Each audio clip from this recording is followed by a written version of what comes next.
जो कहानी एक ऐसे लड़के के बारे में है, उसके फैमिली को 7 इमोटल्स द्वारा खत्म कर दिया जाता है, जिसमें उसका साथ देते हैं उसके फादर के भाई यानी कि उस लड़के के अंकल। जब हमारा मेन कैरेक्टर उन सभी से बचकर भाग रहा होता है, तभी उन 7 इमोटल्स ने उसका पीछा करके उसको मार दिया होता है। लेकिन तभी वहाँ पे समय रुक जाता है। वहाँ पर इमोटल वर्ल्ड से कोई लड़की आती है जो कि उसे बचा लेती है और उसे एक नई जिंदगी देती है, जिसमें हमारा मेन कैरेक्टर बहुत ज्यादा मेहनत करके एक पावरफुल एम्परर बनता है और कैसे अपनी एनिमी से बदला लेगा, हमें इस सीरीज के अंदर दिखाया जाएगा, जो कि काफी मजेदार होने वाला है। कहानी के स्टार्टिंग में हमें एंडलेस गॉड के रेलम के मोर्टल वर्ल्ड में ड्रैगन पैलेस को दिखाया जाता है, जिसमें एक तियांग सेन नामक बंदा बड़े भाई एम्परर ली को राज सिंहासन हासिल करने के लिए जान से मार रहा होता है। तो एम्परर ली पूछता है, मेरे भाई आखिरकार तुमने ऐसा क्यों किया मेरे साथ? तो उसका छोटा भाई लिन तियांग बोलता है, मैंने ये सब राजगद्दी को हासिल करने के लिए किया है, क्योंकि तुम्हारे जिंदा रहते हुए मैं इस राज में अपना राज कभी कायम नहीं कर पाऊंगा और मैं यहाँ का एम्परर बनने के बाद सारी दुनिया को जीत लूंगा और यहाँ पर राज करूंगा। और तभी ली तियांग सिंह ने एम्परर ली के सीने में शॉर्ट घुसाकर उससे बोलता है, अब समय आ गया है राजगद्दी के राजा को बदलने का, जिसका अगला राजा मैं बनूंगा। और वो बहुत ज्यादा बेरहमी से उसके सीने से स्वॉर्ड को निकालता है, जिसके खून के छींटे साइड में छिपे हुए उसके दोनों बच्चे के ऊपर जाता है, जिसमें से एक लड़का ली हॉन होता है और उसकी सिस्टर ली जाओ ली हान, जो कि हमारे इस सीरीज का मेन कैरेक्टर है, क्योंकि इस दर्दनाक नजारे को देखकर अंदर से टूट गया होता है, क्योंकि उनका पूरा परिवार कुछ पल में ही खत्म हो चुका था। एम्परर ली मरने के वक्त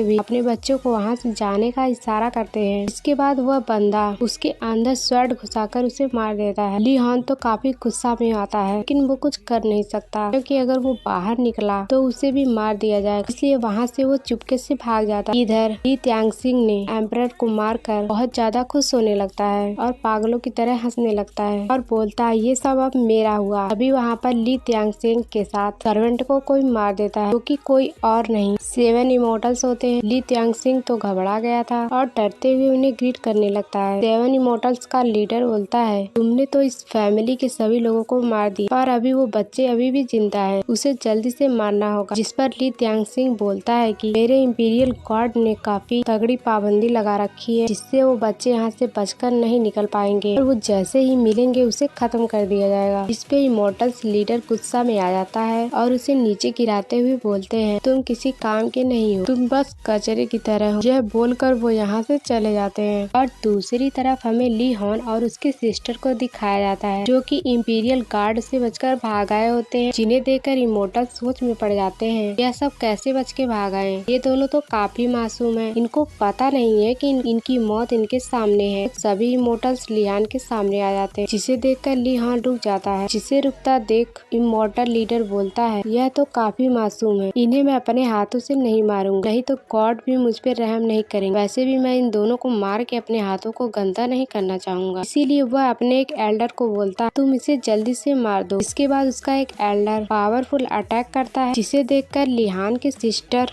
को संभालने के लिए बोलती है। उसी के दौरान लिहॉन का एक हाथ कट जाता है, उस पावर के अटैक से गड्ढे के अंदर गिर जाता है। तभी इमोर्टल लीडर अपने टोकन को देख, जिसमें कि लिहॉन और उसकी सिस्टर ली जाओ दोनों का नाम रेड हो चुका है, जिसे इमोर्टल्स को पता चल चुका था कि वो दोनों मारे जा चुके हैं। अभी वहाँ का समय रुक जाता है। वहाँ पर किसी दूसरी लड़की का एंट्री होता है, जो कि एक एंडलेस गॉड रेलम से फेरी आई होती है, क्योंकि गॉड्स द्वारा चुना गया था लिहॉन को किसी खास मकसद को पूरा करने के लिए। और इधर समय रुक जाने के कारण लिहॉन अपनी बॉडी को मूव नहीं कर पा रहा था, लेकिन उसका एक्सप्रेशन दिखाई देता है, जिसे देखकर वो लड़की सोचने लगती है, तुम बहुत ज्यादा इंटरेस्टिंग लड़के लगते हो, जो कि मेरे इस पावर के बाद भी अपने एक्सप्रेशन को जाहिर कर पा रहे हो। और अपनी काफी सारी पावर उसकी बॉडी के अंदर डाल देती है, जिससे लिहान को भी एक नई जिंदगी मिल चुकी थी और वह लड़की उसे एंडलेस रियलम में आने के लिए वेलकम करती है। इसके बाद हमें कुछ सालों के बाद का सीन दिखाया जाता है, जहाँ पर ली तियांग सिंह ड्रैगन पैलेस का किंग बन चुका था, जो कि वहाँ का राजा बनने के बाद अपनी प्रजा पर काफी जुल्म कर रहा था। उसके गार्ड्स एक बुढ़े व्यक्ति को जंजीरों में पकड़े हुए उसे मार रहे होते हैं इस पर वह बुढ़ा व्यक्ति बोलता है कि तुमने जबरदस्ती सिंहासन को हासिल किया है, तुम ज्यादा दिन तक जिंदा नहीं रह पाओगे, यह मेरा श्राप है तुम्हें। और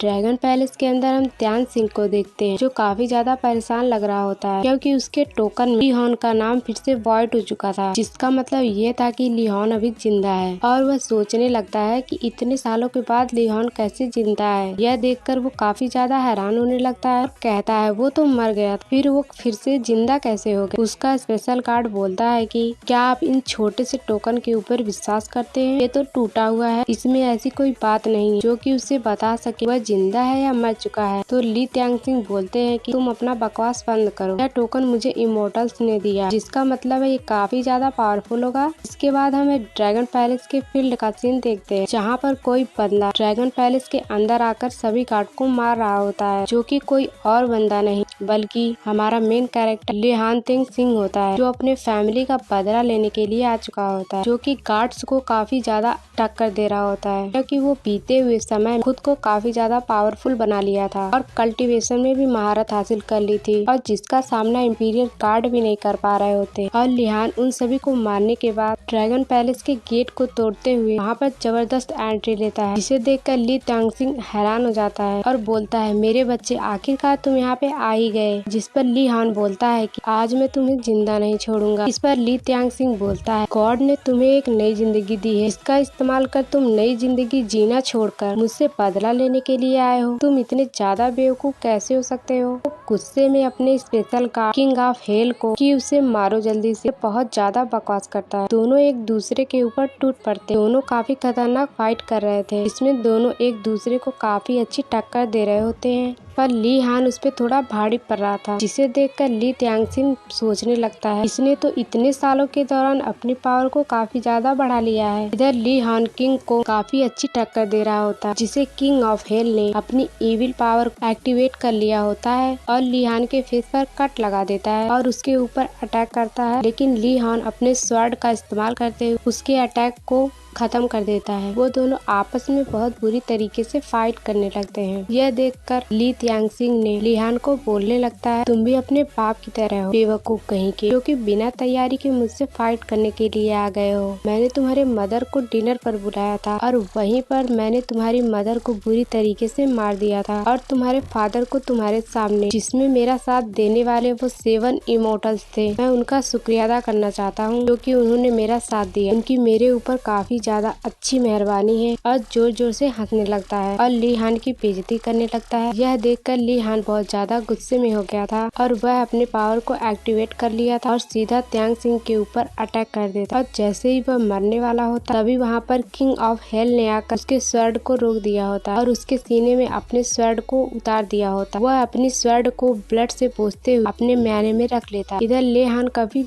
जख्मी हालत में नीचे गिर जाता है और अपने मदर और फादर को याद कर रहा होता है और ली त्यान सिंह अपनी मौत को इतना नजदीक देखकर काफी ज्यादा डर गया होता है और फिर वह उसे टूटे हुए टोकन को देखता है। इसमें ली-हॉन का नाम फिर से रेड हो चुका था, इसका मतलब यह कंफर्म हो चुका था कि ली-हॉन मारा जा चुका है। तभी वह टोकन उससे किंग ऑफ हेल ने छीन लिया होता है और अपने पास रख लेता है और फिर ली त्यान सिंह बोलता है कि अगर तुम मेरे पास पहले आ गए होते तो मुझे उन 7 इमोर्टल्स से मदद लेने की जरूरत नहीं होती, क्योंकि तुम इतना ज्यादा पावरफुल हो, उन 7 इमोर्टल्स को भी हरा सकते हो। इसलिए मैं चाहता हूँ कि तुम मेरी बेटी से शादी कर लो, जिससे तुम हमेशा मेरी रक्षा करोगे, जिससे मुझे उन 7 इमोर्टल्स की जरूरत नहीं होगी। उस पर किंग ऑफ हेल पूछता है वह 7 इमोर्टल्स कौन थे, उसके बारे में मुझे बताओ। तो ली त्यान सिंह बताता है वह सभी अपने फेस पे मास्क लगाए हुए थे, जिससे उन सभी का फेस तो मुझे नहीं दिखा और इससे ज्यादा मुझे पता नहीं, क्योंकि इसके बाद उसके सभी दुश्मन मारे जा चुके थे। उसके बाद वह खुशी मना ही रहे होते हैं। अभी वहाँ पे बहुत जोरों से हवा चलने लगती है और ली-हॉन जिंदा होने लगता है, जिसके अंदर से कोई ग्रीन सी पावर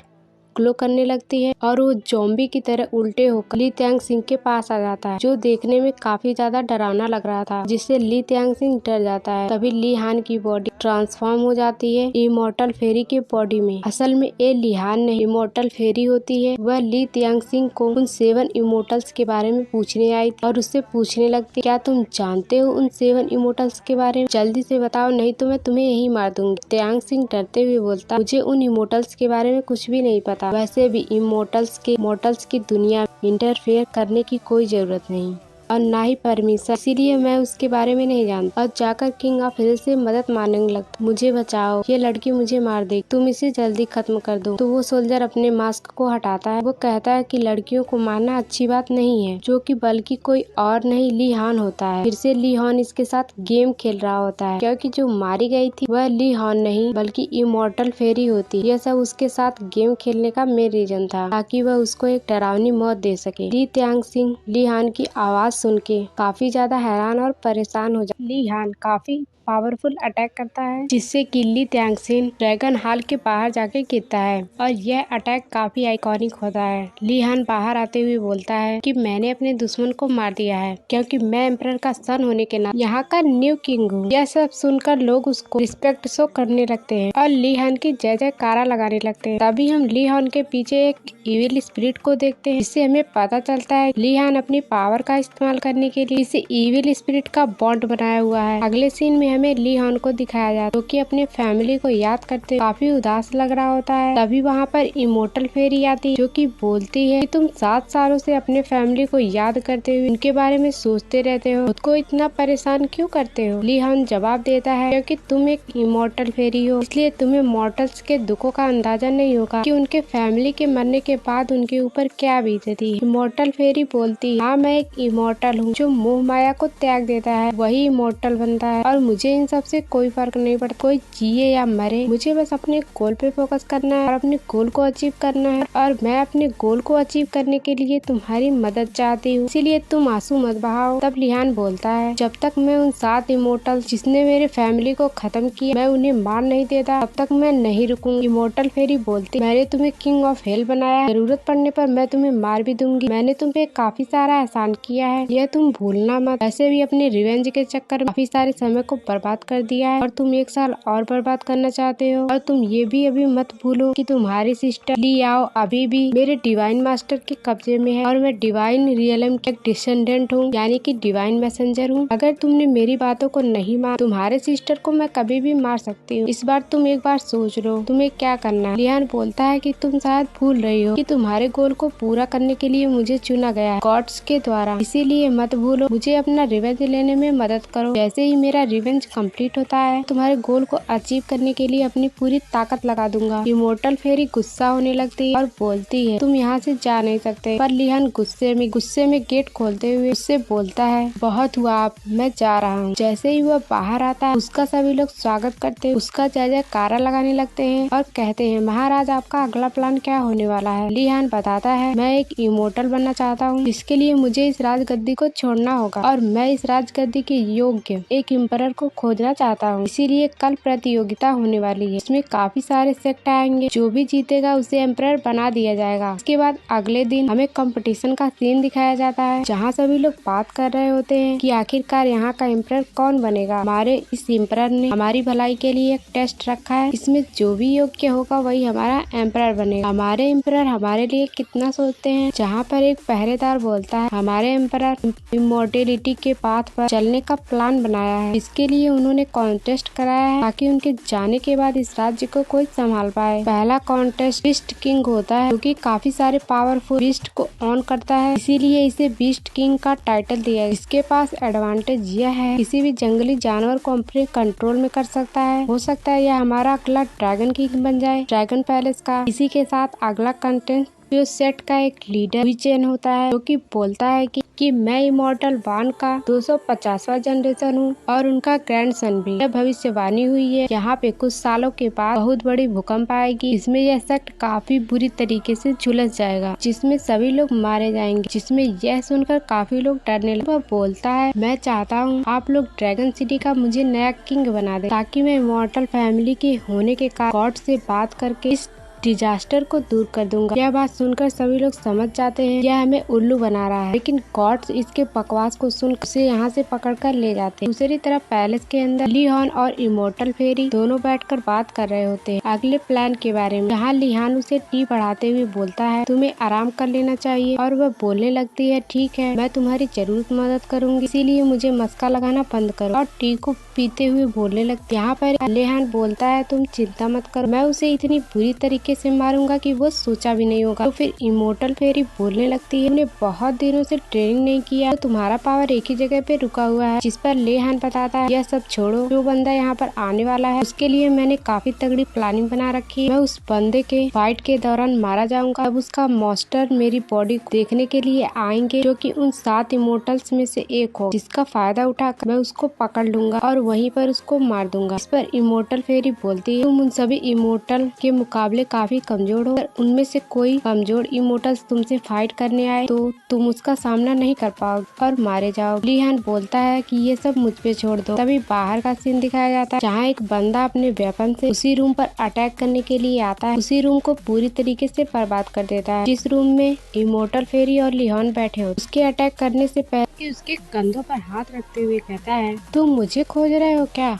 यह बंदा, जिसका नाम हांग फैन होता है, जो कि उसके ऊपर काफी पावरफुल अटैक करता है। लिहान उसे एक जोरदार किक मारने के बाद उसे पकड़कर नीचे गिरा देता है और फिर से उसके बॉडी पर पैर रखकर बोलता है, तुम्हें किसने भेजा है मुझे मारने के लिए? तो बंदा बोलने लगता है, मैं अंडरवर्ल्ड से आया हूँ, जो कि तुम्हें मारने के लिए मुझे स्पेशल भेजा गया है। और फिर वह फेदर में कन्वर्ट होकर वहाँ से गायब हो जाता है और दूसरी तरफ ट्रांसफॉर्म होकर फिर से अपने रियल अवतार में आ चुका था। यह टेक्निक एक वाइंड टेक्निक है, जिसका यूज करके वह लिहान के ऊपर अटैक कर देता है, पर लिहान पीछे हट जाता है। लेकिन फिर से वह लिहान के ऊपर अटैक करता है, लेकिन लिहान उसके अटैक को रोक देता है। पर उस बंदे ने अपने फाइट के दौरान अपने शर्ट को ऊपर फेंक देता है, जिसके कारण वह शर्ट आकर उसको फिर से लगता है। बंदा काफी गुस्सा हो जाता है और वो अपने रियल स्किन को शो करता है। वह बंदा बोलने लगता है, मुझे गुस्सा दिलाने की कोशिश मत करो, पर तुमने मुझे गुस्सा दिलाकर काफी बड़ी गलती कर दी है। वह अपने पावर को शो करने लगता है, जिसका इम्पैक्ट चारों तरफ होने लगता है, जिससे काफी सारी फायर की गोलियां चारों तरफ खड़े ऑडियंस के ऊपर गिरने लगता है, जिससे काफी नुकसान पहुंच रहा होता है। और ऊपर बैठी इमोर्टल फेरी बोलने लगती है, इस बंदे के पास साइकिक फायर है, जो कि काफी खतरनाक है। इसने अभी भी साइकिक टावर का फुल पोटेंशियल यूज नहीं करने आता। लिहान, तुम भी क्यों अपना टाइम वेस्ट कर रहे हो इसके साथ? इसे जल्दी से मार दो, वैसे भी हमारे पास ज्यादा टाइम नहीं है। इधर ये बंदा लिहान के ऊपर काफी पावरफुल अटैक करता है और रुकता नहीं है, लगातार करते ही जा रहा था, जिसे गुस्सा होकर लिहान अपने स्पेशल टेक्निक जजलिंग एक्टिवेट कर लेता है और उसे घायल कर देता है और उसे पकड़ते हुए बोलता है, तुम्हें और फाइट करना है? तो वह बंदा बोलता है, तुमने भले ही मुझे हरा दिया, पर मेरे मजेस्टी आकर तुमसे जरूर बदला लेंगे। वो काफी पावरफुल है और मैं मरने के साथ साथ तुम्हें साथ भी लेकर चलूंगा। और वो खुद को ब्लास्ट कर लेता है, जिसके बाद वो फेदर में कन्वर्ट हो जाता है। तो फेदर काफी पावरफुल होता है, जिसके इम्पैक्ट से लिहान भी घायल होता है। उसका पावर इतना ज्यादा होता है कि वह उसी समय मारा जाता है। यह सब देखकर इमोर्टल फेरी सोचती है, क्या यह सच में मारा गया? वो जल्दी से लिहान के पास जाकर उसके हाथों को पकड़ते हुए बोलती है, इसमें कोई शक की बात नहीं है, यह सच में मारा जा चुका है और तुम अगर हर बार ऐसे ही मरते रहे, मैं तुम्हें नहीं बचाने आऊंगी। फिर हमें अगला सीन नाइट का दिखाया जाता है, जहाँ लिहान का बॉडी कफन में लिपटा होता है। इसको देखने के लिए वहाँ पर कोई बंदा आ गया होता है। उन्हीं 7 इमोर्टल्स में से एक होता है, क्योंकि जियो चैन के मरने की खबर सुनकर यहाँ पर कंफर्म करने आया था यह सच में मारा गया, और सोचने लगता है कितना बेवकूफ था, ये मेरे एक सर्वेंट के हाथों मारा गया। वह अपने पावर की मदद से उसके बॉडी को स्कैन करने लगता है कि वो कंफर्म हो जाए, जिसके बाद उसे पता चलता है कि इसके बॉडी के अंदर थोड़ी सी भी स्पिरिचुअल पावर नहीं है। ऐसा पहली बार था जब उसने किसी की बॉडी को इस तरह देखा था, जिससे वो काफी हैरान हो जाता है। पर तभी उस कफन में से इमोर्टल फेरी निकलती है, जो कि उसे चिढ़ाने लगती है, और इधर लिहान निकल के उसके शर्ट को पकड़ लेता है और उस बंदे को मारकर उसको गेट से बाहर फेंक देता है। लिहान अंदर से बाहर आते हुए, 7 सालों से मैं तुम्हें मारने का इंतजार कर रहा हूँ, जो कि आज पूरा होने वाला है, पर तुमने इतना ज्यादा इंतजार करवाया कि मैं डिसपॉइंट हो गया। आज मैं तुझे इतनी बुरी मौत दूंगा कि जितना तुमने कभी सोचा भी नहीं था। तभी वह बंदा, जिसका नाम हानी होता है, वह बोलता है कि इससे कोई फर्क नहीं पड़ता कि तुम मुझसे ज्यादा पावरफुल हो, पर मैं तुम्हें आज जिंदा नहीं छोड़ूंगा। जिस पर लिहान बोलता है, तो फिर आ जाओ, मुझे भी इससे कोई फर्क नहीं पड़ता। यहाँ पर सिर्फ यही मैटर करता है इसके पास स्किल्स कितना है, पर मुझ में तो कूट कूट के भरा है। फिर दूसरी तरफ से इमोर्टल फेरी उस बंदे के हेयर को लड़की की तरह सजाने लगती है है। इसे देखकर लिहान भी डिस्टर्ब हो चुका था और वो मन में ही हंसने लगता है। यह सब फील करने के बाद हानी को पता चलता है कि मेरे पीछे कोई है। इसे जंप करके वहाँ से वो पीछे आ जाता है और बोलने लगता है, तुम मेरे पीछे थी, मुझे तुम्हारे बारे में कुछ फील क्यों नहीं हुआ? क्या तुम्हारे अंदर स्पिरिचुअल पावर नहीं है? उसके पास आते हुए इमोर्टल फेरी बोलने लगती है, सिर्फ यह first level of on cultivation पे है, तुम इतना ज्यादा देरी क्यों कर रहे हो? तुम इसे जल्दी से मार दो। बंदा बोलने लगता है, तुम मजाक क्यों कर रही हो? फिर लिहान इमोर्टल फेरी से बोलने लगता है, तुम अपने काम से काम रखो। यह इन 7 इमोर्टल में से एक है, लेकिन यह तो एक इमोर्टल नहीं बल्कि इमोर्टल बंदा है, जिसपे दोनों बहस करने लगते हैं। इसे जल्दी से मारो। इस पर लिहान बोलता है, इसे इतनी आसानी से थोड़ी मारूंगा। इसी सब बात के दौरान काफी बहस करने लगते हैं, जिस बहस के दौरान हानियों की काफी बेइज्जती कर रहे होते हैं। उसे काफी बुरी तरीके से मारने के लिए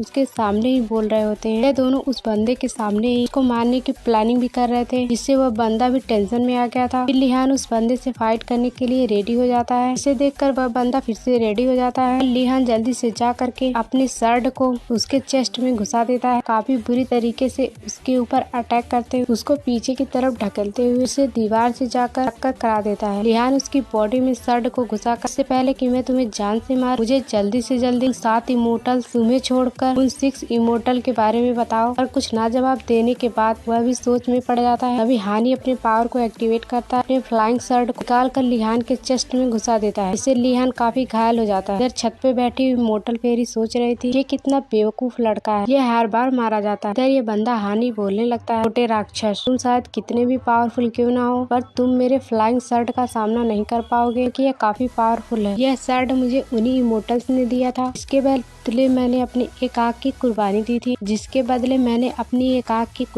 थी, फिर मुझे यह फ्लाइंग शर्ट मिला था, जो कि इतना पावरफुल है, जैसे कई बच्चों को आराम से मार सकता है। और वह बंदा यह देखकर हैरान होता है कि चेस्ट में अपने फ्लाइंग शर्ट को घुसाकर उसके बाद भी वह जिंदा होता है और आराम से खड़े होते हुए बोलता है, तुम शायद भूल गए, तब तक मैं अपना बदला नहीं ले तब तक मैं मर नहीं सकता। और अपने चेस्ट से उसके शर्ट को निकाल उसी के ऊपर अटैक कर देता है। उसकी आंखों में लगे हुए शर्ट को पहले ही रोक देता है, इसे हानि को डर का एहसास हो सके। पर इतनी ही देर में लिहान ने शर्ट को अपनी उंगलियों की मदद से चकनाचूर कर दिया होता है। इससे वह बंदा तो काफी डर चुका था। लिहान के पावर को देखकर उसे अंदाजा हो गया था लिहान कितना ज्यादा पावरफुल। वह उसके सामने गिड़गिड़ा कर माफी मांगता, मुझे माफ कर दो, मैं तुम्हें सब कुछ सच बता दूंगा। दरअसल हुआ ये था कि मॉर्टल वर्ल्ड से कुछ इमोर्टल्स आए थे, जिन्होंने मेरे घर को जला दिया था, मेरी एक आंख को भी फोड़ दिया होता है। इसके कारण मजबूरन मुझे उन इमोर्टल्स का साथ देना पड़ता है ड्रैगन पैलेस के सभी लोगों को मारने का, यानी कि तुम्हारे फैमिली, जिसके बदले मुझे फ्लाइंग शर्ट भी दिया गया। लेकिन मेरा कुछ गलत इंटेंशन नहीं था उन सभी को मारने का, इसमें तुम्हारी फैमिली भी थी और उन 6 इमोर्टल के साथ भी उनके साथ मास्क लगाकर तुम्हें मारने के लिए आया था। यह सब बात सुनकर इमोर्टल फेरी पता लगाने लगती है, यह बंदा सच बोल रहा है या झूठ। यह सब पता करने के बाद इमोर्टल फेरी बोलती है, यह सब सच बोल रहा है। यह सब सुनने के बाद लिहान उसे छोड़ देता। अगले दिन का सीन दिखाया जाता है, लिहान ने ड्रैगन सिटी को छोड़ दिया होता है और इमोर्टेलिटी के रास्ते पर चला गया होता है। ड्रैगन सिटी का कंट्रोल प्राइम मिनिस्टर के हाथों में दे देता है, जिससे प्राइम मिनिस्टर भी काफी खुश होते हैं और बोलने लगते हैं, वो कितना बेवकूफ था जो इस सिटी का कंट्रोल हमारे हाथों में दे दिया। और दोनों इस बात के लिए खुशी मनाते हैं। नेक्स्ट एपिसोड के स्टार्टिंग हान को देखते हैं कि बैठे हुए अपने टूटे हुए टोकन को देख रहा था और अपने ख्यालों में ही खोया होता। तो इमोर्टल फेरी बताती है कि तुमने अपने बदले के चक्कर में काफी सारा समय बर्बाद किया है, ना ही तुम अपने ट्रेनिंग पे फोकस करते हो। अगर तुम ऐसे ही करते रहे तो तुम मुझे मजबूर कर दोगे तुम्हें मारने के लिए, और अगर ऐसे ही चलता रहा तो तुम अपने रिवेंज को कभी कंप्लीट नहीं कर पाओगे। लिहान उसका जवाब नहीं देता। अभी वहाँ पे हम एक न्यू कैरेक्टर, एक लड़की को देखते जो कि ड्रिंक शॉप से बाहर निकल रही होती। फिर हमें थोड़ी देर बाद लिहान को दिखाया जाता, जिसके साथ इमोर्टल फेरी उल्टे होकर यानी कि चमगादड़ों की चल रही होती है और बोलती है, तुम्हारे ट्रेनिंग के लिए लिक्विड कैसा रहे, जिसको पीने के बाद तुम्हारा कल्टीवेशन और भी ज्यादा बढ़ जाए। फिर फेनियन टेम्पल, जहाँ पे कई सारे पावरफुल मॉन्क रहा करते, जिनको तुम ड्रिंक या फिर मांस जबरदस्ती खिलाने की कोशिश करो, तो तुमसे फाइट करने के लिए रेडी हो जाएंगे, जिससे ऐसा हो कि तुम उससे फाइट कर पाओ और अपने ट्रेनिंग को भी कंप्लीट कर पाओ। इसके बारे में तुम्हारा क्या ख्याल है? तो लिहान बोलता है, मैं इमोर्टल से फाइट करने जा रहा हूँ। तो इमोर्टल फेरी बताती है, नहीं, तुम ऐसा नहीं कर पाओगे, वो सब काफी पावरफुल है, अगर तुम उनसे लड़ने गए तो वो तुम्हें मार देगा और उसे रोकने की कोशिश कर। और उसे बताती है, वो तुम्हें बहुत आसानी से मार देगा, इतना पागल बनने की कोशिश मत करो। पर लिहान तो इतने देर में वहाँ से गायब हो गया। इसे इमोर्टल फेरी गुस्से में आ जाती, उसे जोर जोर से पुकारने लगी और दूसरी तरफ तरफ हम उसी लड़की को देख जिसको हमने ड्रिंक शॉप में देखा। शायद वो अपने फैमिली के किसी रिलेटिव के कब्र पे आई होगी। जैसे ही लिहान वहाँ पे आता है वो लड़की वहाँ से गायब हो चुकी थी और उसी ग्रेवयार्ड के पास एक शराब की बोतल रखी होती है जिसे लिहान देखता रहता है। तभी इमोर्टल फेरी आके उसी शराब की बोतल को ले लेती है और ये लड़की चुपके से इन दोनों पर नजर रख रही होती और अपने अटैक को रेडी कर रही होती ताकि उन सभी को मार सके। इन दोनों ने मेरे फैमिली के कब्र से शराब की बोतल कैसे उठा ली? पर लिहान कुछ बोलने लगता जिसे सुनकर वह लड़की रुक जाती। लिहान बताने लगता है यह कोई मामूली शराब नहीं है, इसमें इस लड़की के इमोशन जो कि अपने फैमिली के दुख को जाहिर करके शराब की बोतल फैमिली के ग्रेवयार्ड पर रखी हो, इसे तुम रख दो। इतनी इमोशनल बात सुनकर वो लड़की वहाँ से चली गई होती है। लिहान इमोर्टल फेरी से शराब की बोतल छीन कर उस ग्रेवयार्ड के ऊपर डालने लगता है, पर इमोर्टल फेरी शराब को यूं बर्बाद होता देखकर काफी ज्यादा चिढ़ने लगती है। तभी लिहान को कब्र के पास एक टोकन मिलता जो कि इसके फैमिली से रिलेटेड होगा, सोच में पड़ जाता है। फिर दूसरी तरफ हमें लिहान को दिखाया जाता है दोनों टोकन को काफी गौर से देख रहा होता है कि टोकन ने मेरे फैमिली के बारे में काफी जानकारी दी है और वह इसी सोच में पड़ा होता। अभी वहाँ पर इमोर्टल फेरी आकर काफी सारे टोकन को लाकर उसके सामने फेंक देती और बोलती है ज्यादा नहीं सोच, मैं तुम्हारे लिए काफी सारे टोकन को खोज लाई, क्या पता यह तुम्हारी कोई हेल्प कर सकता है। इस टोकन को लाने में काफी ज्यादा मेहनत की, झूठ पे झूठ बोल रही होती कि उसने मेहनत करके नहीं बल्कि उसने काफी सारे बंदों बुरी तरीके से मार उनका टोकन छीन लाई होती और लिहान के सामने नाटक कर रही है। मैंने काफी मेहनत से खोजी। लिहान बोलता है जा रहा हूँ पवेलियन में टेस्ट देने के ताकि मैं इमोर्टल बन। इसके बाद हमें अगले सीन में लिहान को दिखाया जाता है जो कि लहाई इन पवेलियन के साथ एक डॉगी से पूछने लगता। आखिरकार ये पवेलियन का उसे लग रहा होता है डॉगी असल में इमोर्टल फेरी है, इसीलिए वह उससे पूछ रहा होता। उसके मन में एक शंका भी थी, इमोर्टल फेरी डॉग का भेष लेकर यहाँ पर आने वाली। तभी उसके पीछे से इमोर्टल फेरी और उससे बोलने लगती तुमने अभी क्या बोला मेरे बारे? मैं एक डॉगी हूँ, तुम्हारी इतनी हिम्मत? जिस पर लिहान मासूम सा फेस बनाने जिस पर इमोर्टल फेरी बता तुम नहीं जानते कि मुझे भेष बदलने की कोई जरूरत नहीं क्योंकि तुम्हारे अलावा मुझे कोई और नहीं देख सकता। फिर से वहाँ से गायब हो जाता। फिर पवेलियन के अंदर दिखाया जाए यहाँ पे एक बंदा काफी सारे स्टूडेंट से फाइट कर रहा हो क्योंकि यहाँ पर टेस्ट शुरू हो गया। वह लड़का यहाँ पर आए हुए स्टूडेंट को काफी बुरी तरीके से मार रहा होता। यह लड़का इसी सेक्ट के लीडर का बेटा होता, इसीलिए वह इतना एरोगेंस बिहेव कर रहा था। यहाँ पर आए हुए स्टूडेंट के काफी बुरी तरीके से बिहेव कर रहा होता है और उन्हें मार के भगा रहा होता। काफी सारे बंदे को धमकियां भी दे रहा होता, साथ ही उनकी बेइज्जती भी कर रहा था। एक बंदे को मारकर उसे बाहर फेंक जो कि सीधा जाके लिहान के सामने रुकता और वो यंग मास्टर फिर से बोलने लगता है अगर तुम्हारी औकात नहीं है तो यहाँ पर टेस्ट देने नहीं आना। सभी का काफी बुरी तरीके से बेइज्जती करने लगता। तभी लिहान एक किक मारता और उसके फेस पे लगातार अटैक पे अटैक किए जा रहा था। इसके कारण उसकी हालत काफी ज्यादा बुरी हो गई होती। इतनी देर में लिहान ने उसे इतना मारा हो उसके नाक मुंह से ब्लड गिरने लगता, जिससे बचने के लिए उसका एल्डर भी उसे सपोर्ट करता। बंदा नीचे आते हुए तुम कौन हो? तुम तो मेरे सेक्ट के नहीं लग रहे। जिस पर लिहान बोलता है टेस्ट के रूल के हिसाब मैंने यहाँ के सबसे पावरफुल स्टूडेंट को हरा दिया, मैं यहाँ का न्यू स्टूडेंट बन चुका हूँ। जिस पर एल्डर बोलता है कि तुमने एग्जाम का तो पहला टेस्ट कंप्लीट कर दिया और दूसरा टेस्ट अभी भी बाकी है जिसमें तुम्हें हवा और बारिश को कंट्रोल करना है। इसके बाद तुम यहाँ के ऑफिशियली स्टूडेंट बन जाओ। यह सुनकर वहाँ के काफी सारे स्टूडेंट आपस में बात बनाने लगते। हवा और बारिश को कंट्रोल करना तो काफी मुश्किल टास्क हो, जिस टास्क को कंप्लीट करने एल्डर लेवल वाला बंदा ही कर सकता है और यह बंदा इतना पावरफुल नहीं लग रहा। यह हवा और बारिश को कंट्रोल कर सकता। वहाँ के स्टूडेंट समझ गए होते यह एल्डर इसके साथ फेयर फाइट कराना चाहता और उसके लिए जोर जोर से आवाज भी उठाने लगता। तभी इमोर्टल फेरी आकर लिहान को बोलने लगता अब समझ में आया ना, तुम्हें बारिश को कंट्रोल कर और हवा को, मुझे नहीं लगता कि तुम इसे कंट्रोल कर पाओ। पर लिहान इन सभी टास्क को कंप्लीट करने के लिए रेडी हो जाता है। लिहान हवा को कंट्रोल करने लगता है, इससे सभी लोग हैरान हो जाते और फाइट स्टार्ट हो जाता है और लिहान उस यंग मास्टर को पकड़कर काफी बुरी तरीके से मारने लगता है। इस पर वो बंदा बोलने लगता है इमोर्टल इंसान के पास इतना ज्यादा पावर कैसे हो सकता है, तुम एक इमोर्टल बंदे। पर लिहान उसे कंफर्म कर देता वह एक मॉर्टल बंदा। वह यंग मास्टर उसके ऊपर फिर से अटैक करता है। लिहान अपने फास्ट मूवमेंट से उसके अटैक से बच जाता है और उसके हर अटैक को डॉज करने लगता है और उसके कंधे पर चढ़ के खड़ा हो जाता है और उसको आसमान में काफी बुरी तरीके से मारने लगता है, जो कि देखने काफी आइकॉनिक लेवल का फाइट लग रहा है और उसके ऊपर जोरदार अटैक करके उसे नीचे गिरा देता है, इससे ग्राउंड भी टूट जाता है। लिहान उसके सीने पे अपना पैर रख देता है, इस पे लड़के का अंकल काफी ज्यादा गुस्से में आ जाता है। वह लिहान से फाइट करने के लिए अरीना में आ गया होता है, पर लिहान उसके अटैक को अपने एक ही हाथ से रोक देता है और उसके हाथ को मोड़ते हुए बोलता है आपने तो हद कर, फाइट के बीच में किसी को आना मना होता है पर आपने तो चीटिंग कर दी। वहाँ पे काफी तेजी से हवा चलने लगी, जो कि लिहान ने किया होता। लिहान के इस पावर को देखकर एल्डर भी शॉक हो जाता पर उसे मार मार कर लिहान ने घायल कर दिया होता। यह सब देखकर यंग मास्टर फिर से अपने गुस्से में अपने पावर को एक्टिवेट करने लगता है, पर लीहान ने उसके हेड पर एक अटैक कर दिया होता है, जिसके कारण वह उसी पल बेहोश हो जाता है। इस पर लीहान बोलने लगता है, तुम ऐसे नहीं मानो, लगता है कि मुझे तुम्हें मारना ही होगा। इमोर्टल फेरी वहाँ पे आते हुए बोल, तुमने तो इसकी काफी बुरी हालत कर दी, लगता है यह अभी मारा जाए। अपने भतीजे की हालत देख पर एल्डर काफी गुस्से में लग रहा होता है और लीहान को बोलने लगता है, तुम्हारी इतनी हिम्मत कि तुमने एंग मास्टर को इतनी बुरी मौत मारने की कोशिश।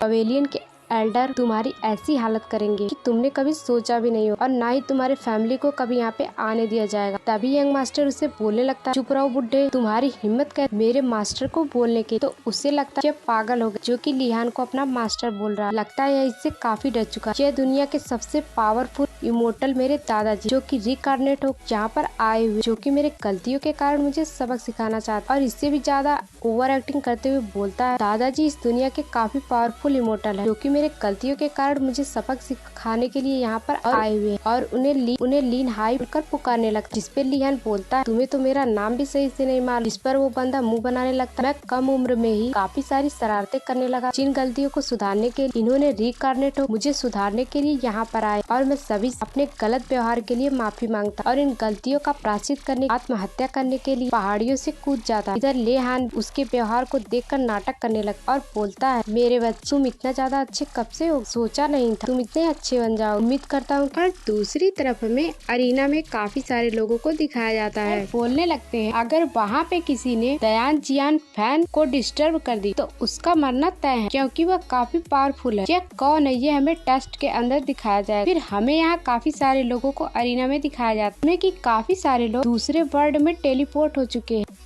इस टेस्ट के दौरान वो किसी दूसरे वर्ल्ड में टेलीपोर्ट हो चुके हैं। दूसरा टेस्ट स्टार्ट हो चुका था, लीहान टेलीपोर्ट हो चुका था, उसके साथ मोर्टल फेरी भी होती, जो कि बोल रही होती है, जैसा हमने सोचा था यहाँ पर मॉन्स्टर भी हो सकते हैं, जहाँ पे काफी सारे इंसान का कंकाल दिखाया जाता, जिनको शायद मॉन्स्टर ने ही मारा होगा। तभी हम यहाँ पे एक फॉक्स लेडी को देखते हैं, जो कि यहाँ आने वाले इंसान का स्वागत करती है और अपने पावर का एक छोटा सा नमूना लीहान के तरफ थ्रो कर देती है, जो कि लीहान के आई में एंटर हो जाता है और वह उसे फॉक्स लेडी के कंट्रोल में आ चुका था, जिससे वह सीधे चला जा रहा होता। इधर मॉर्टल फेरी कुछ समझ नहीं पाता और जियो चैन से बोल रही होती, यहाँ देखो काफी सारे इंसानों के कंकाल, लगता है कि डीमंस ने इसे काफी बुरी तरीके से मारा होगा। पर लीहान उसकी बात नहीं सुन, सीधा चलते जा रहा होता है, जिससे इमोर्टल फेरी उसके आगे आके देखती है, उसकी आँख पूरी तरीके से ब्लैक हो चुकी थी। तभी लीहान को काफी सारा इल्यूजन आने लगता है, जिसमें उसकी मॉम उसके सामने ही होती, जिसे देखकर लीहान काफी इमोशनल हो चुका था, उसके आँख से आंसू भी गिरने लगते और वो अपने मदर की तरफ बढ़ने लगता। और दूसरी तरफ से उसकी सिस्टर भी आ जाती, जो कि अपने बड़े भाई को पुकारने लगती है। वो कहती है, बड़े भाई आप कहाँ चले गए थे, आपके बिना मन नहीं लग रहा था। यह सीन देखने में काफी ज्यादा इमोशनल लग रहा होता है, क्योंकि जब किसी का परिवार खत्म हो जाता है तो यह इसके लिए काफी ज्यादा दुख भरा समय होता है। अगर ऐसा हो कि उसका परिवार फिर से वापस लौट आए, यह इतना इमोशनल सीन हो जाता है जिसका अंदाजा नहीं लगाया जा सकता। तभी दूसरी तरफ उसके पिता को देखते, जो कि बोलता है, बेटे तुम अब तक कहाँ थे, तुम्हारी बहन तुम्हारे बिना काफी ज्यादा उदास लग रही थी और तुम्हारे बिना हम भी बहुत ही ज्यादा अकेले रह रहे थे, तुम कहाँ चले गए थे। इसी इमोशनल सीन के साथ सभी अंदर चले जाते और सभी बैठे हुए वहाँ पे खाना खाने लगते हैं, जहाँ पे उसकी मदर उसके पसंदीदा खाने को बनाई होती है। और इन्हीं सब के दौरान अचानक से लीहान के मदर की तबीयत खराब होने लगती है, तो लीहान के फादर इम्परर ली बोलने लगते हैं, तुम्हारे माँ की तबीयत काफी दिनों से खराब हो रही है, लगता है कि ये ज्यादा दिनों की मेहमान नहीं है, यह नहीं जी पाएगी, लेकिन जितना दिन हो सके तुम अपने मदर के साथ रहो। यह देखकर लीहान काफी ज्यादा इमोशनल होने लगता है। उसकी मदर जो बीमार और उसकी सिस्टर उन्हें रोकने के लिए बोलने लगती, काफी मासूम शकल बना रही होती। अब तक इस नजारे को देखकर लीहान समझ चुका था कि उसकी रियल फैमिली नहीं, क्योंकि वह जानता कि उसके फैमिली मारे जा चुके हैं। जो फैमिली इसको अपने आंखों के सामने दिखाई दे रही है, वो सिर्फ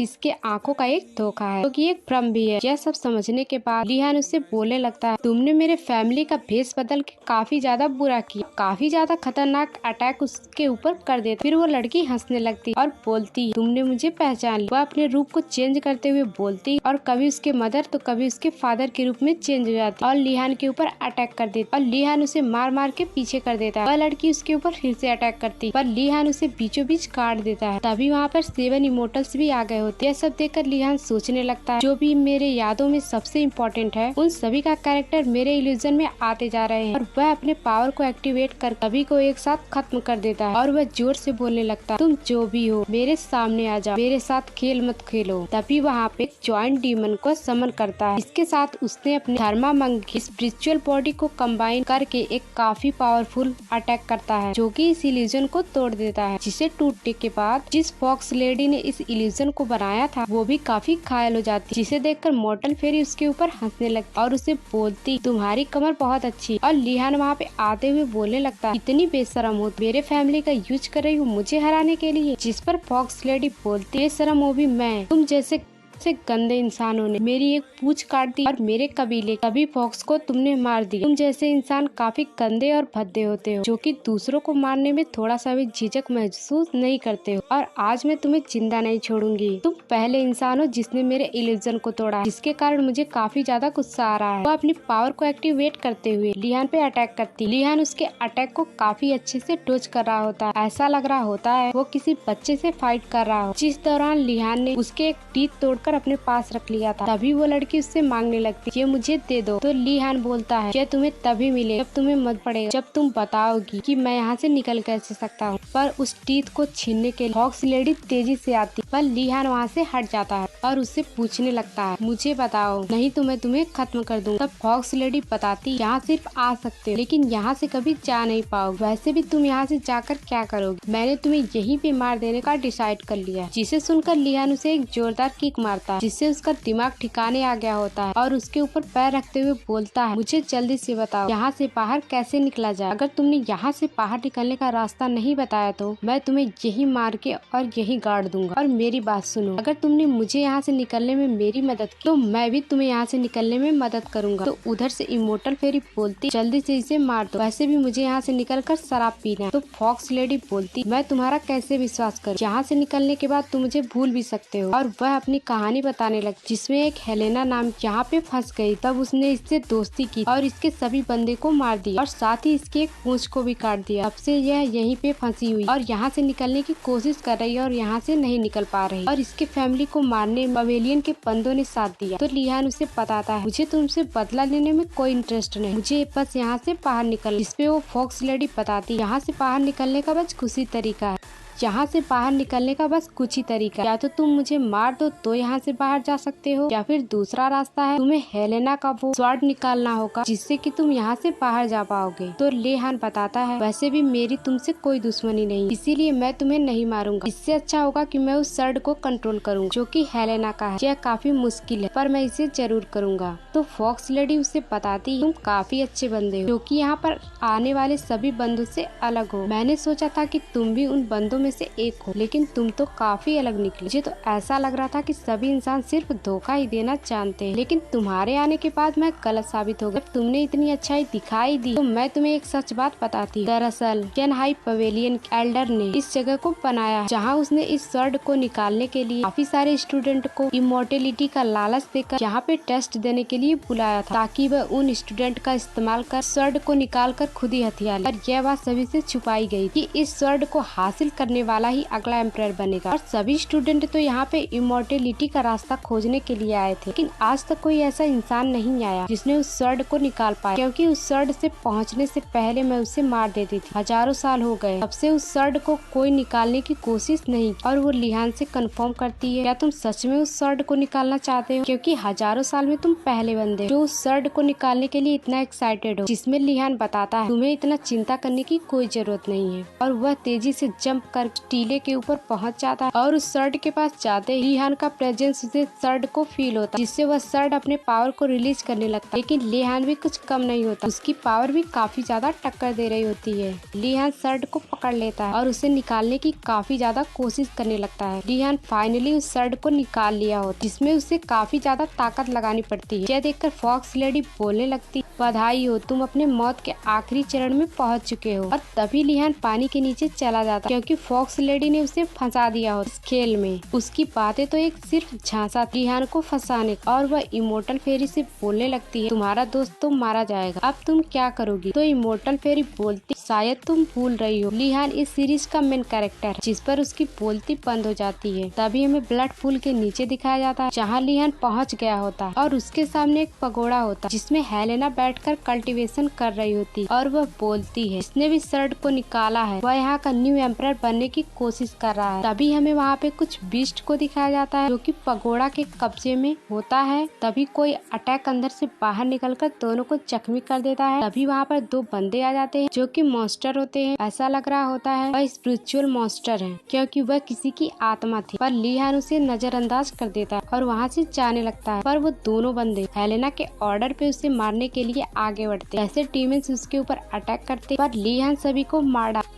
बाहर फॉक्स लेडी बोलती, अगर इसने भी अपने गुस्से पे कंट्रोल नहीं किया तो जिसके कारण ये मारा जाएगा, और जब तक ये अपने गुस्से पे कंट्रोल नहीं करता तब तक इसको स्पिरिचुअल सोल आते ही रहेंगे और हमेशा हमेशा के लिए फंस जाएगा। और यही तो हेलेना चाहती, जो कि उसे ट्रैप कर खुद ही यहाँ से बाहर निकलना चाहती। अभी काफी सारे स्पिरिचुअल सोल्स लिहान को घेर लेते। लिहान यहाँ पे काफी बुरे तरीके से फंस चुका था। तभी उसे अपनी सिस्टर की आवाज सुनाई देती, जिसे सुनकर वह शांत हो जाता, जिसके कारण लिहान की बॉडी से काफी सारी पावरफुल लाइट निकलती है, सीधा आसमान में जाके पावरफुल फॉर्मेशन बना देती है और सभी सोल आजाद होने लगते हैं और लिहान का धर्मा फॉर्मेशन स्टार्ट हो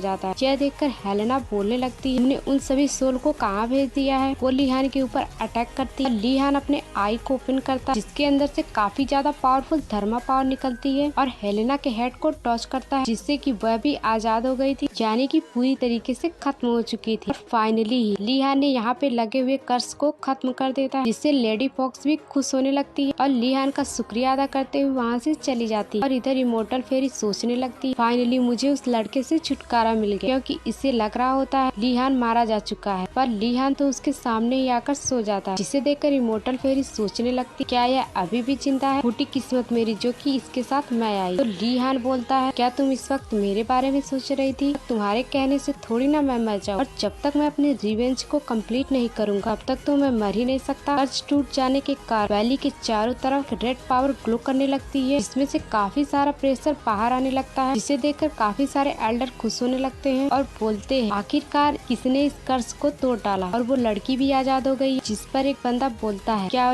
यह वही लड़का है जिसने यहाँ के यंग मास्टर को मार डाला था? तो फाइनली यहाँ पे एक नया एम्परर जन्म ले चुका है, जिस पर पवेलियन लीडर बोलते हैं, अभी तक यह कंफर्म नहीं हुआ कि किसने इस कर्ज को खत्म किया, इसलिए तुम अपने ख्याली पुलाव पकाना बंद करो। जिसमें से एक एल्डर बोलता है, यह गलती नहीं हो सकती, बस सच में वही लड़का जिसने इस कर्ज को तोड़ा है, नहीं तो कोई ऐसा है ही नहीं जो इस कर्ज को तोड़ पाए। जिस पर सेक्ट लीडर का भाई बोलता है, आपको ऐसा क्यों लग रहा है कि वही बंदा है जिसने इस तलवार को निकाला, कि उस तलवार को आज तक किसी ने नहीं निकाल पाया। तभी सभी लोगों के स्वॉर्ड कांपने लगता है। तभी हेलेना की स्वॉर्ड ग्राउंड तोड़ते हुए बाहर आ जाती है। इसके हैंडल के ऊपर लिहान खड़ा होता है, जिसको देखकर सभी लोग कंफर्म हो चुके थे लिहान ने उसी स्वॉर्ड को हासिल किया। सेक्ट लीडर के भाई कुछ बोलने वाला होता है, तभी लिहान उसे बीचों बीच काट देता है, जिसके खून के छींटे उसके बड़े भाई के ऊपर भी गिरता है। यह दर्दनाक नजारा देखकर सभी लोगों की रूह कांप जाती है, क्योंकि यह देखने में काफी ज्यादा ब्रूटल लग रहा होता है, एकदम मार्को की तरह। इसे सभी लोग बताने लगते हैं यह कितना खतरनाक लड़का है। जिस पर लिहान बोलने लगता है, उससे मैं यहाँ का न्यू एम्परर हूँ, किसी को भी कोई ऑब्जेक्शन हो तो मुझसे आके फाइट कर ले और खुद को साबित कर दे कि वो यहाँ का न्यू एम्परर बनेगा। पर यह नजारा देखकर सभी लोग अंदर से डर गए होते हैं, इसलिए वह उन्हें अपना न्यू एम्परर मान लेते हैं और उसे ग्रीट करने लगते हैं। पर इस सेक्ट का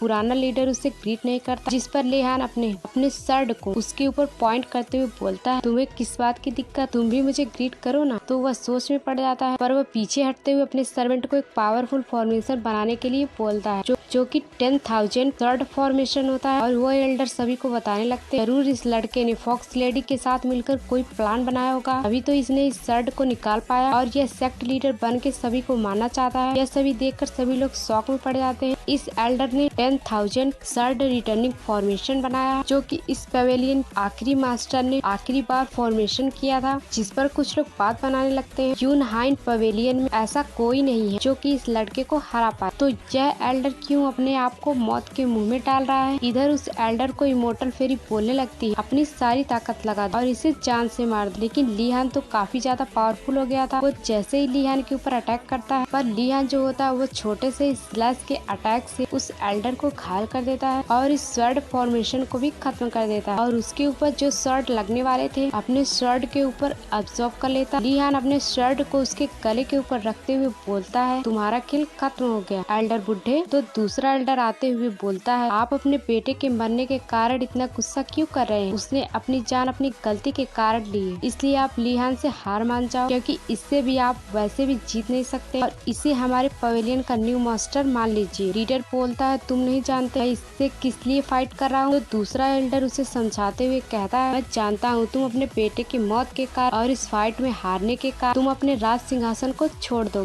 पर तुम हार मान लो और अगर तुम फिर से हार नहीं मानते और इससे फिर से फाइट करते हो या तुम्हें मार डाले, फिर मैं भी कुछ नहीं करूँ और उसे वहाँ से ले जाते। इधर एक दूसरा बंदा जो कि इस सेक्ट का जनरल कमांड होता है, आप मेरे पीक पे चलिए जहाँ पे मैं आपके साथ आराम करूंगा और आपकी सेवा करूंगा। तभी एक दूसरा बंदा बोलने लगता है, आप मेरे साथ मेरे परिवार के पेंशन में चलिए जहाँ पे आपको काफी सारे सुंदर लड़कियों का नृत्य और डांस देखने के लिए मिलेगा। और बोलने लगता है, यंग मास्टर मेरे पवेलियन में ही आते थे क्योंकि मेरे पवेलियन में काफी सुंदर लड़कियां हैं। जिस पर वह कमांडर आता हुआ बोलता, मेरे पास भी काफी सुंदरियां हैं जो कि आपके मनोरंजन के लिए काफी फायदेमंद हो सकती हैं। और वो दोनों इसी बात पे झगड़ने लगते हैं और कहते हैं, यंग मास्टर मेरे साथ चलेंगे तो मेरे साथ। जिस पर लीहान बोलने लगता कि मैं लीहान जो कि इस पवेलियन का न्यू एम्परर हूँ, मुझे एम्परर बन के काफी खुशी महसूस हो रही है, पर असल में मैं एक मॉर्टल बंदा हूँ और एक नॉर्मल स्टूडेंट, इसीलिए मैं अभी तक किसी भी पवेलियन को ज्वाइन नहीं कर पाया। पर वहाँ सभी लोग बोलने लगते हैं, आप मजाक कर रहे हैं। तो लीहान बताता है कि मैंने अभी किसी सेक्ट को ज्वाइन नहीं किया है। जिसपे वो दोनों एल्डर बोलने लगते हैं, आप हमारे सेक्ट को ज्वाइन कर लीजिए और हमें काफी खुशी होगी और वहाँ पे आपको काफी सारी अपॉर्चुनिटी मिलेंगी जिससे आप पावरफुल बन पाओगे। जिसपे लीहान बोलता है, मैंने पहले ही किसी सेक्ट को ज्वाइन कर लिया है और उन्होंने मुझे अपना मास्टर बना लिया है। और उसी टोकन को दिखाता है जो कि उसी लड़की ने कब्र के ऊपर छोड़ा था, जिसे लीहान ले लेता है।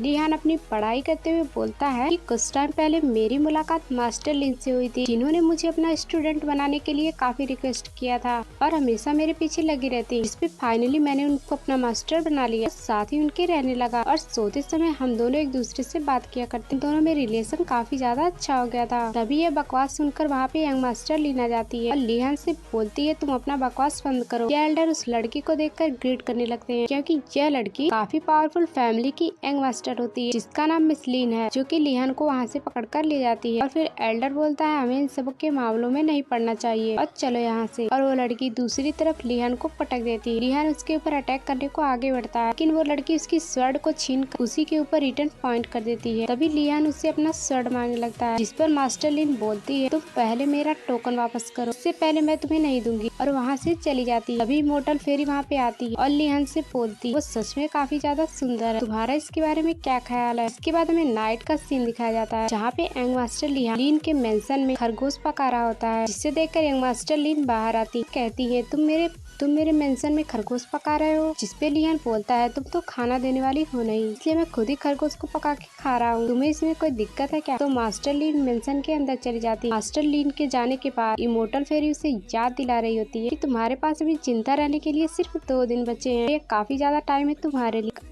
एक अच्छे से पहाड़ की चोटी खोज कर उस पे अपना कब्र बना और मरने से पहले उस पे ये जरूर लिखवा दे, मैं दुनिया का सबसे नंबर 1 पागल इंसान था। जिस पर लिहान रिएक्ट करते हुए हंसता है और बोलता है, तुम चिंता मत करो, फिलहाल मुझे ये अपनी डिश खाने दो। जहाँ तक कि मैंने सुना है यूनहाइन पवेलियन में मेडिसिन मौजूद है, जिनमें से एक मेडिसिन जो कि रामबाण इलाज, अगर वो मेडिसिन किसी मरने वाले को खिला दिया जाए तो वो जिंदा हो जाएगा। और मैं यहाँ का न्यू यंग मास्टर होने की वजह से मुझे यहाँ के लोग काफी सारी मेडिसिन जरूर देंगे। इस पे इमोर्टल फेरी कहती है, रामबाण औषधि जो तुम्हें खाकर तुम्हारी बीमारी ठीक नहीं होगी, बस कुछ ही टाइम के लिए टल जाएगी, उसके बाद यह टाइम कंप्लीट होने के बाद मौत तुम्हारा इंतजार कर रही होगी। इमोर्टल फेरी से बात करने के दौरान लिहान को अपने पास किसी को मौजूद होने का एहसास होता है और कहता है लगता है इस रैबिट के अलावा और भी कोई पकना चाहता है। वो अपने पास मौजूद लकड़ी से दूर हीट करते हुए उस फॉक्स को अपने सामने लाता है जो कि साइड में छुपा हुआ था, जो कि इतने देर से छुपकर उनकी बातें सुन रही थी और फिर कह रही होती बदतमीज आदमी, क्या जरूरत थी मुझे मारने की। फॉक्स को देखने के बाद इमोर्टल फेरी समझ चुकी थी यह वही पहाड़ों वाली इमोर्टल फॉक्स है जो कि अपने लिटिल फॉर्म में आ चुकी है। लिहान उसे यहाँ आने का रीजन पूछता है। वो काफी ज्यादा सैड होकर अपनी दुख भरी दास्तान सुनाती और कहती है यह इंसान भी कितने कमीने हो। 4 साल पहले चारों तरफ जंगल ही जंगल था और हरियाली थी, यहाँ पर जानवर रहते थे और अब देखो यहाँ पर इंसानों ने कब्जा कर लिया और मुझे देखकर मुझे लात मार के वहाँ से भगा दिया। और वो लिहान के पाँव पे चढ़ते हुए कहती है कि मेरा तुम्हारे अलावा कोई नहीं है, इसीलिए मुझे लौटकर तुम्हारे पास ही आना पड़ा। अगर उन इंसानों ने मुझे दोबारा देख ली तो वो तो मुझे जान से ही मार देंगे, इसीलिए मुझे अपनी जान बचाने के लिए तुम्हारे साथ ही रहना होगा। लिहान उसे पकड़ते हुए कह रहा था मैं अपनी जान खुद ही नहीं बचा पा रहा हूँ तो मैं तुम्हें कैसे बचाऊं। अपनी स्किल का यूज करो और अपनी जान बचाओ। यह बोलकर उसे फेंक देता है। इससे पहले कि वो रेड फॉक्स जमीन पर गिरती, इमोर्टल फेरी टेलीपोर्ट होकर उसे कैच कर लेती। उसे लिहान की तरफ वापस लाते हुए कह रही थी जब मैंने तुमसे इसे कहा था कि इसे मार डालो तो तुमने इसे छोड़ दिया। जब यह छोटी सी रेड फॉक्स में है तो अब तुम इसे दुश्मन बना रहे हो। मुझे अपने साथ रखना चाहिए तब तक कि यह तुम्हारी स्पिरिचुअल एनर्जी ना सोख ले। यह सुनकर वो रेड फॉक्स बोलती मुझे रखने से तुम लोगों को कोई दिक्कत नहीं आएगी, यहाँ तक कि मैं अपने खाने का जुगाड़ खुद ही कर लूंगी और मैं तुम लोगों पे बोझ नहीं बनूंगी। तुम सब बस यही सोचना कि मैं तुम्हारे साथ ही नहीं हूँ, पर तुम लोग मेरे साथ जरूर रहना। लेकिन अगर कभी भी तुम्हें मेरी जरूरत पड़े मैं तुम्हारी जरूर हेल्प करूंगी। इन्हीं सब के दौरान लिटिल फॉक्स को मॉन्क के बारे में याद आता है, जिसे सुन ये उससे पूछने लगती है तुम हजारों साल से उस पहाड़ में ट्रैप थी, आखिरकार तुमने उस मॉन्क के बारे में कैसे पता लगाया। वो बता रही थी जब मैं यहाँ वहाँ भटक रही थी तो मैं गलती से एक जगह पर पहुँच गई जहाँ पर काफी सारे लोग मौजूद थे। वहाँ पे मुझे एक ऐसा मॉन्क दिखा जो कि हजारों साल से जिंदा है। उस इमोर्टल मॉन्क के बारे में सुनकर मैं एक्साइटेड हो गई थी और मुझे उन लोगों की बातों से पता चला इमोर्टल मॉन्क मरने वाला है। हजारों साल में से एक मॉन्क जिंदा रहता है। इमोर्टल फेरी उसकी बातों को काफी गौर से सुनती है और वह सोचने लगती है शायद उस मोर्टल मॉन्क के पास काफी ज्यादा स्किल होगी जिसकी सहायता से वो हजारों साल जिंदा रहा। फिर वो फॉक्स बताती नहीं, उस मॉन्क के पास कोई कल्टीवेशन स्किल नहीं है, वो तो हजारों साल से व्हील टर्निंग टेक्निक का प्रैक्टिस कर रहा है। वो हजारों सालों से अपनी मॉर्टल बॉडी में ही इतने हजारों सालों तक जिंदा रहा है। यह सुनकर ध्यान और मोर्टल फेरी के कान खड़े हो जाते हैं। फिर फॉक्स आगे बताती है फिलहाल कि वो बंदा मरने वाला है, वो कोई अपने सक्सेसर की तलाश में है। एक ऐसा बंदा चाहिए जो काफी ज्यादा अच्छा हो। यहाँ तक कि यह खबर पूरे सेक्टर में आग की तरह फैल गई है। अपना सक्सेसर खोजने की कोशिश कर रहा है और लिहान अगर तुम्हें अपनी जान बचानी है तो तुम्हें उसके पास जरूर जाना चाहिए। तभी हमें उस मॉन्क के पैलेस का सीन दिखाया जाता है जिसके बाहर काफी सारे लोग जमा हुए थे। अभी तक उन लोगों के लिए दरवाजा नहीं खुला था। यह देखकर वहाँ पे मौजूद लोग काफी ज्यादा हैरान होने लगते हैं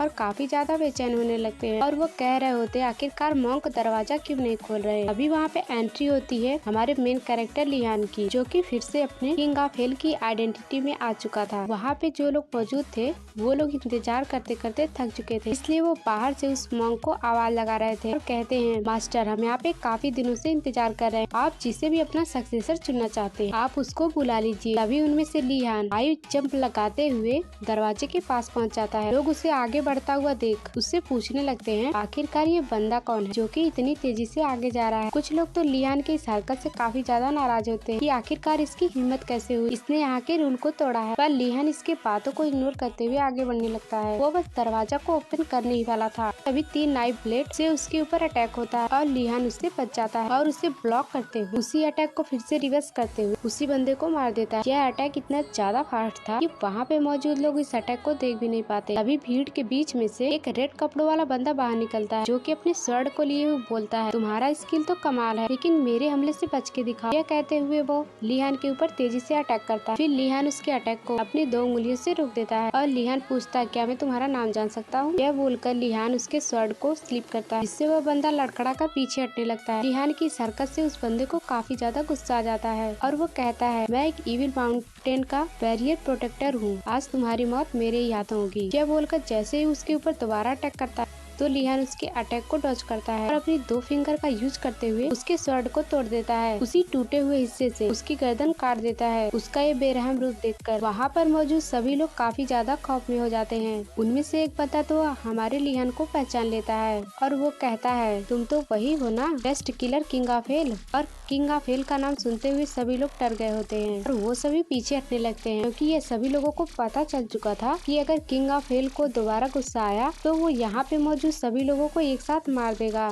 और उन लोगों को इस तरह से डरता हुआ देख एक बंदा आगे आते हुए बोलता है, यह किंग ऑफ हिल हुआ तो इससे क्या फर्क पड़ता है, और यह एक बेस्ट किलर है और यह हमें ऐसे ही नहीं मार सकता, और अगर हम लोग एक होकर उसके ऊपर अटैक करें तो वो हार जाएगा। आखिर इसे भी तो पता चलना चाहिए, रूल्स तो रूल्स होते हैं और रूल्स को तोड़ा नहीं जाता। उस बंदे की यह बात सुनकर सभी लोग सामने आ जाते हैं और लिहान अपनी स्वॉर्ड को निकाल कर बोलता है, अगर तुम लोगों को बात स्वीकार नहीं है तो शौक से मरो, मुझे कोई दिक्कत नहीं है तुम लोगों को मारने में। बस तुम लोग इतना याद रखो कि यह रूल्स के काफी अलग है और मैं उन्हें कभी भी फॉलो नहीं करता, और जो मेरे रास्ते में आते हैं मैं उन्हें रास्ते से हटा ही देता हूँ। यह बोलकर वो अपने स्वॉर्ड का इस्तेमाल नहीं बल्कि अपने फिस्ट का इस्तेमाल करने वाला था। तभी वहाँ पे मौजूद सभी लोग उसके ऊपर अटैक करने के लिए बढ़ते हैं कि तभी लियान अपने पावरफुल पंच से उन सभी लोगों को काफी बुरी तरीके से मारता है। वो सब पीछे जाकर गिरते हैं, पर 3 लोग अभी भी बचे हुए थे जो कि लियान से फाइट करने के लिए आगे नहीं आते। तब इमोर्टल फेरी लियान को सलाह देती है, क्या तुम पागल हो गए हो? इस क्रिटिकल सिचुएशन में तुम डिवाइन पावर का इस्तेमाल कर रहे हो? तुम्हें पता होना चाहिए कि तुम्हारे पास बस 2 ही दिन बचे हैं और अगर तुम इस पावर का यूज करोगे तो तुम जल्दी ही मारे जाओगे। पर लियान तो फाइट के मूड में था, इसलिए वो अपनी स्वॉर्ड निकालते हुए कहता है,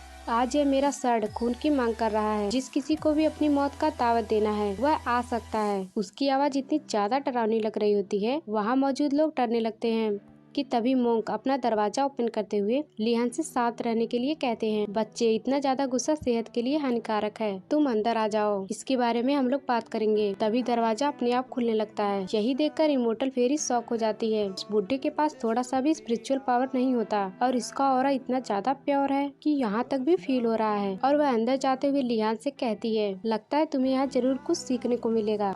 और साथ ही उन्हें वहाँ का एनवायरनमेंट कुछ अजीब ही लग रहा था, क्योंकि वह अभी तक किसी मॉन्क से नहीं मिले थे। कोई सफाई कर्मचारी भी यहाँ नहीं होता है। यहाँ पे काफी सारी गंदगी और पत्तों की मोटी लेयर जम गई थी। यह सब देखने के बाद लियान इमोर्टल फेरी से बोलता है कि तुम यह सब क्यों कह रही हो? कौन सा यहाँ पे रहना है? मुझे तो बस उस मॉन्क से अपना स्किल सीखना है। मैं तो यहाँ इसीलिए आया हूँ कि कहीं वो झूठ तो नहीं बोल रहा। वाकई उसके पास कुछ इस तरह की स्किल है तो मैं उसका पूरा फायदा उठाने वाला हूँ। यह बोलकर वो दोनों उस मॉन्क के सामने पहुँच जाते हैं, जो मॉन्क काफी ज्यादा बूढ़ा हो चुका था। वह ओल्ड मैन लियान को देखते हुए कह रहा था, तुम्हें आने में काफी ज्यादा वक्त लग गया। मैंने उम्मीद किया था कि तुम 1 साल पहले मेरे पास आओगे। ओल्ड मैन की ऐसी बातें सुनकर लियान कंफ्यूज हो चुका था, क्योंकि यह ओल्ड मैन ऐसी बातें कर रहे थे जिसका लियान को कोई अंदाजा नहीं होता है कि यह मुझसे कई साल पहले की बात कर रहे हैं। ऐसा लग रहा था वो ओल्ड मैन लियान का काफी सालों से इंतजार कर रहे थे और सीधा सीधा यही बात पूछ रहा था। तो लियान बोलता है, आप किसका इंतजार कर रहे थे? पर वो ओल्ड मैन जवाब देने से पहले अपनी आंखों को बंद कर लेता है। तो जिया उनकी यह हालत देखने के बाद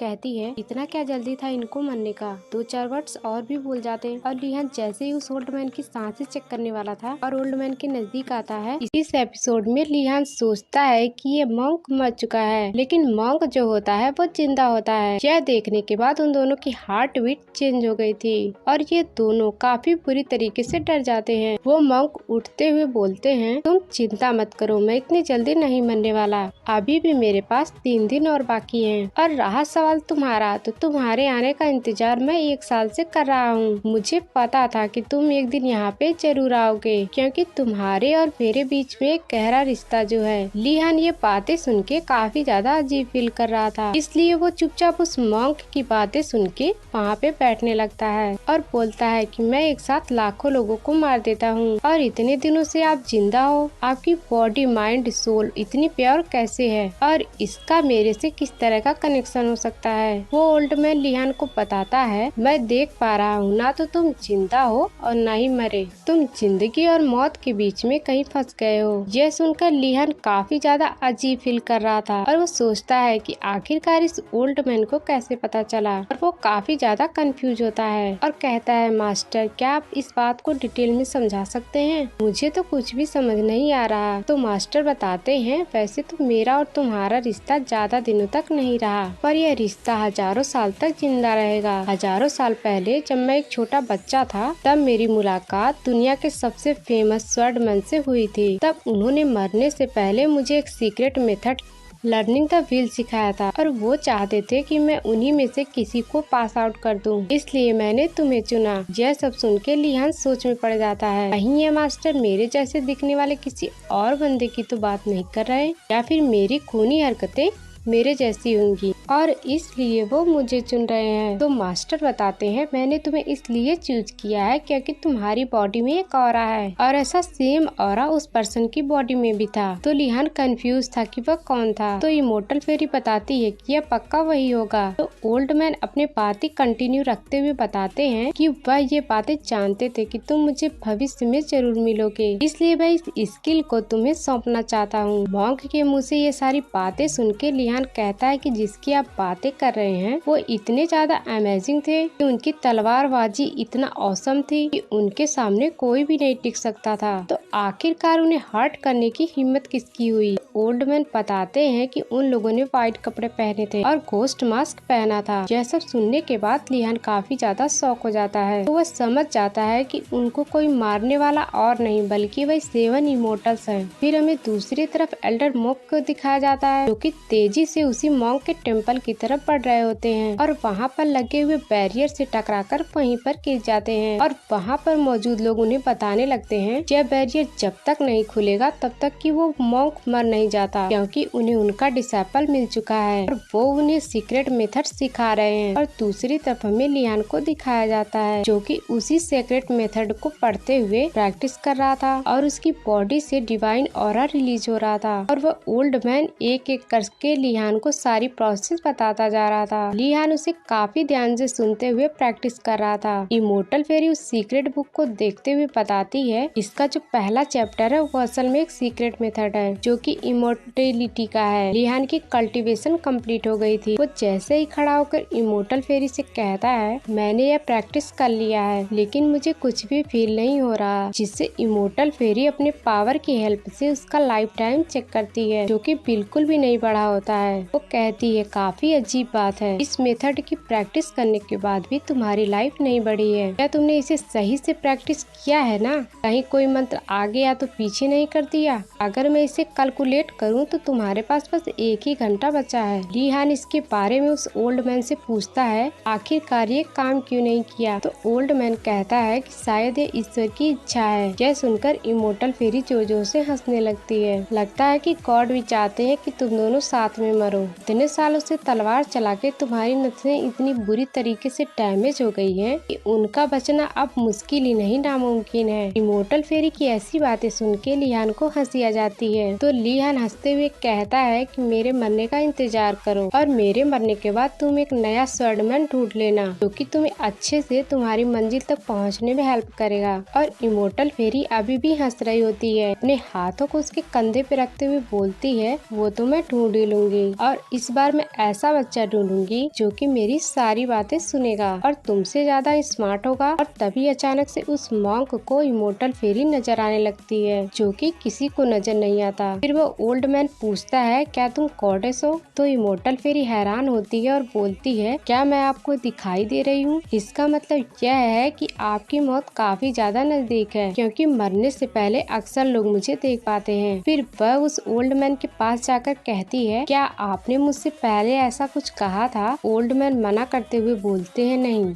पर जो पर्सन आए थे उस स्वॉर्ड मैन ने मरने से पहले मुझसे कहा था कि इमोर्टल आपको हमेशा गाइड करता है। तो इमोर्टल फेरी उस ओल्ड मैन से पूछती है आखिरकार जिस गार्डियन की वो बात कर रहे थे वो कहाँ है? इस बारे में आपको कोई आइडिया है या फिर नहीं? बैटलफील्ड में बैठे हुए ओल्ड मैन बताते हैं कि महान तलवारबाज ने उस गार्डियन की बातें उस दिन से दोबारा नहीं सुनी, कि मरने से पहले भी उन्होंने ऐसी बात नहीं सुनी। मरने के बाद उनकी बॉडी हवा में मिल गई और मैंने मान लिया था वो शायद स्वर्ग जाने वाले हैं और वह स्वर्ग जाकर अपनी आफ्टर लाइफ को एंजॉय करेंगे। यह सुनकर जिया हैरान होते हुए कहती है स्वर्ग गए होंगे और लाइफ की रोशनी में एंजॉय कर रहे होंगे। क्या यह बात उन्होंने आपको बताई? क्योंकि उनकी खुद की सोल है, क्योंकि जो सोल मरती है उसकी आखिरी जगह वही होती है। फिर वो स्वॉर्ड मास्टर वहीं पर चले गए होंगे जिसके बारे में स्क्रिप्चर में मेंशन है। मैं पिछले 10,000 सालों से इसी के बारे में सोच रहा था और अब तक 10,000 साल गुजर गए हैं और अब तक मैं उसी का इंतजार कर रहा हूँ